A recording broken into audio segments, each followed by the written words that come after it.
Welcome to our used 2019 Coachman Freedom Express 204 RD. Starting right in your back bumper here, if you just reach in, pull that cap out of there. Inside of the back bumper, you're going to find your sewer hose. Take note of those two ears and the adapter here. It's helping hooking it up to your sewer system. And the hose itself, when it's fully extended, is about 20 feet long. Just keeping it stored in the bumper back here to help keep any sort of stench out of the unit, keep things a bit cleaner. In this corner, as well as each corner of the trailer, you're going to find a stabilizer jack. All they do is they run down, contact the ground, give it another turner, so just to firm it up, and that'll get rid of any sort of bounce or sway that you see got in the unit right now. Just keep things firm while you're out camping. Up from there is the hot water tank. Keyway that, line it up, and you can pop it on open. All your controls for turning it on are just inside the unit. Before turning it on, you just want to hit this relief valve right there. You should get some water coming out. If you're not getting any water coming out, there is a chance that it's empty, and you do run the risk of burning out your elements, so you just want to make sure it's filled up before firing it up. Once you're done, just locking it back down with the keyway. Marked by this sticker here, you've got some low point drains. You just open up those valves, allows the water system to drain itself out. Same thing, just up a couple of steps there. That's for your fresh water tank drain. Your fresh water tank fills just right here. You pop that cap out, water hose into there, turn on the water, and that fills up that fresh water tank. Right beside it's your short cord inlet. So as you pop that open, you're gonna find a little notch in the bottom corner. It's gonna line up with this notch here. Press those in together, little eighth turn will lock it into place, then you need the threaded collar in the back there to properly lock it down. As you follow the cord back, you're gonna find your standard 30 amp end there. Most campsites will have that. You can just plug straight in, you're good to go. We do also provide you with a 15 amp adapter, so if you're looking to plug in at home to charge your batteries or run your fridge, you got the power to do so. Cable on the left, satellite on the right, coax cable plugs into the respective ports, fires up at your TV location. Fridge vent right up above it, so that is just a service port, really nothing there for you to worry about. Right here, you've got a black tank flush valve, so you may notice over time after having gone and dumped your black tank, your monitor panel is still reading a third or 2/3, whatever it may be. Typically, it's just some debris inside of the tank hanging between the probes. So what you can do is just take your water hose and plug it into there, turn on the water, and that'll flush out that tank for you. City water connection beside it, same water hose plugs into here, turn on the water, and that'll pressurize the water lines throughout the unit. Up above it is your exterior shower. So we've got a key just like this guy here, stick it on into there, and open her up, hot and cold water, 3-foot hose. If you got the dog out with you, you can spray him off where he goes inside. Right down underneath it, you kind of get your sewer system here. So that cap, you're just gonna press on it, give it a turn, it'll pop on out of there. On the left, you get a black valve, on the right, you get a gray. Gray valve's controlling your gray tank. Gray tank is filled from your sinks as well as your shower, so typically cleaner water will dump that last. Black tank is filled from your toilets, of course gonna be your dirtiest water, we'll dump that first. Towards the front, you get your storage compartments here. As you open that up, the magnetic latch holds it. You'll get your water hose in here as well as your park adapter. So your 30 amp cord into there, 15 to a standard outlet. In the front of the unit, you can see the previous owner did go with a dual battery setup. So there's 2 boxes there, have your batteries inside of them. As long as you're plugged into that short cord in the back or your 7-pin to your tow vehicle, those batteries will be charging for you. This flap here opens up, and then you get access to your propane tank. For the video, I'll just pull this right off. You can see your changeover in the front there. So we're currently pointing over to this tank. This tank's opened up, so we're green. We've got good propane in the unit. If it were to go red, it's just letting you know it's empty. At that point, just change it over, flip it over, run it off of that tank while you get the other one filled. You also get the power tongue jack in the front here. So one switch is your light. The other switch, down is down. Sorry, down is up and up is down. Other end of your storage compartments here. Inside of here, you're gonna find a couple of light switches. There's one on the right there, and the one on the left. One on the left does your interior lights. The one on the right, I believe, does the light in the front. In here, you're also going to find a couple of solar panels from the previous owner, as well as the charge controller. So basically, you get this piece here. This guy's gonna plug in right out here. And then you get the little 2-prong connectors that'll plug into the solar panels and charge through those. 2 exterior speakers here. In between them, you get your stove vent. So you just want to make sure this flap's opened up so that our fan inside, you can evacuate any sort of fumes from our stove. Cable TV outlet, as well as your power outlet. Exhaust for your furnace. So if you're ever running a furnace, just want to make sure it's not blocked off. It does get hot. And in the back of the unit, you get this little storage compartment here. And you do also have a rear view camera installed. So now as we make our way inside of the unit, you'd just be popping your assist handle up 90 degrees and then it falls into place. You open up your door. For your steps, you just kind of grab this bottom, flip this on out. As you come inside, first things first, right on the right there, you get your fire extinguisher. That's standard, pull the pin, point and shoot. There's 2 light switches here. The one on the right does your awning light outside. The one on the left does all your interior lights. Living room lights, just that there. Does kind of those little accent lights. Entry lights, does their porch light outside, I believe. Water pump switch, so you turn that on, just turns on your water pump, drawing out of your fresh tank to pressurize your lines. Water heater on gas, that switch there. Turn it on, fires up on gas. If that light there were to come on, this fault light, it's just letting you know it hasn't fired up at that point, just off and back on to reset it. Turning it on with electricity, that switch there, super simple. Up top, you get your monitor systems. On the right, you have battery. You can see we're currently C for charging. G would be good, F is fair, L is low. Your fresh tank, as you fill that up, will go to a third, 2/3 and full. Same idea for your black and your gray. And gray 2 is not hooked up in this unit. Your awning is on this switch here. Press and hold extend, and that awning will make its way out.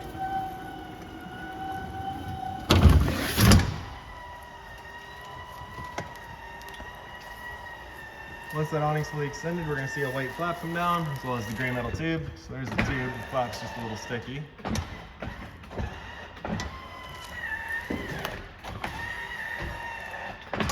There you go. All right, now if it were to start raining, it's going to hold some water. So what you can do is grab either arm, front or rear, make sure these knobs are loosened off, pull it straight down on it, down and in. Tighten that knob, and then you can see that changes the pitch of the awning out at the head, allowing water to then run off. Now if you like that angle better, because it does give you more shade, you can do the same thing with your arm up front. Before you bring them back in, then you want to make sure those guys are back out, loosened off and fully extended, just so you're not running the risk of bending them. When you press and hold the track, the awning will make its way back in.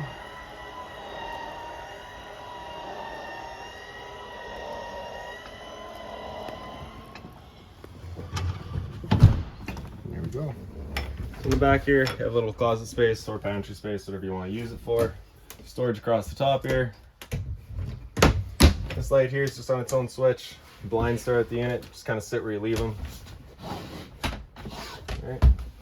Dinette's currently set up as your dinette. If you're to take your table, wiggle it up and out of its legs. The table will then sit onto the two ledges there. Take your back cushions, fill in the middle, create a bed. More storage up the back here. This light just has a push button on the side there. There's also a little light down here. Entertainment area, so you can see we've got a TV here. It is on a mount, so it does swing out for you. Cable and satellite outlet right in the wall here. Antenna outlet in the bottom. Turning that antenna on is just that little button there. Simple as that. Stereo, power button there turns it on. Zone 1's your inside set, zone 2's your outside set. Volume control, pretty straightforward. Everything's nice and clearly labeled. USB outlet as well as a 12-volt outlet, and your remotes for everything there as well. Fridge, all your controls are all on the top. So that button on the left there with it at flush, that's it turned on. That button on the right at flush is running auto. Auto's first looking for AC power. If AC power is taken away, it'll automatically flip over to gas. If you're out boondocking and you want it running solely on gas, you're gonna have that button come out and it'll run just on gas. If that check light there were to come on, it's just letting you know it hasn't fired up. At that point, off and back on to reset it. Freezer up top and fridge down low. Underneath it's your converter. Press it on the left side there, it'll pop on open. All of your breakers in the middle. Whenever a breaker breaks, it sits in the center, so just turn it off and then back on to reset it. All of your breakers are on the top. Whenever a breaker breaks, you'll get a little red light right beside it, letting you know exactly which one went. Kind of around the corner from there, you get your LP detector. Propane's everything there, sits on the floor. This guy detects and starts going off just like a smoke detector would. Smoke detector's right here. Test is right there. There you go. Storage space here. So that's going to be all of your owner's manuals, any remotes, anything like that you're going to find right there. And then your furnace outlet there as well. So you just have this one duct, you just kind of turn it, you can shoot it left and right or up and down. Storage space here, light above the sink. There we go. Soft sink cover, and hot and cold water course, also kind of the mobile head there. And right behind me is your thermostat. So on the side here, so this is just for your furnace. So on the side there, you get that power button off and then heat. So it turns on your furnace. Temp selection there, just do the arrows. Simple as that. Once you're done, just turning it back off. And into the bathroom. Light switch up on the wall there. The roof vent, you're just turning this knob back here to open it up. Then you get your fan speed control in this corner here. Toilet flips on open, you get your flusher on the right side. In the shower, standard head and hose, hot and cold water of course. Medicine cabinets, GFI protected outlet, twist on the left, reset in the center. If you ever have outlets that don't work, it's the first thing you should check. Hot and cold water at the sink, a bit of storage down underneath it.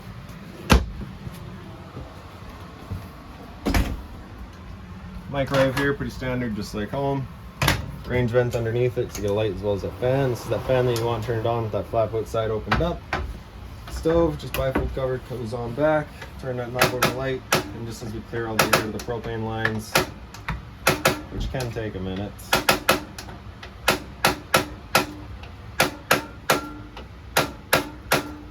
There we go. Once you're done, just turning them all off, letting it cool down, closing it back off. For the oven, flipping it open, turn this knob over to that little flame. Again, just hitting the igniter.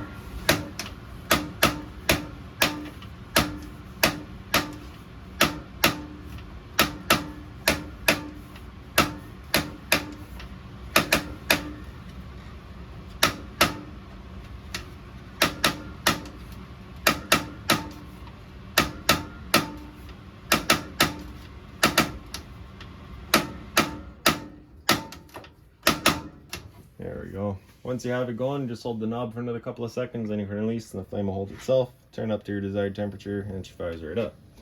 Once you're done, turn it back down just to pilot, but if you're traveling or leaving the unit, just to make sure it's right off. Button on the right side there does all your lights. A little bit of storage down underneath it. And then in the front bedroom here, your lights are just on their own switch. If you pick up the foot of your bed, you do get access to a little storage compartment. Power outlet and USB outlet on this side here. Closet space all along the top. Little reading lights just on their own little push buttons there. You also get little speakers up there as well. Emergency exit here, you're just kind of pulling the screen out of the way, take this handle here, throw it outside, hop on out. Then you get the TV there all hooked up. Outlets there, and closet space, and the same sort of light just on this side here. So that's about it for this unit. If you've got any other questions on it, please feel free to give us a call, 204-237-7272.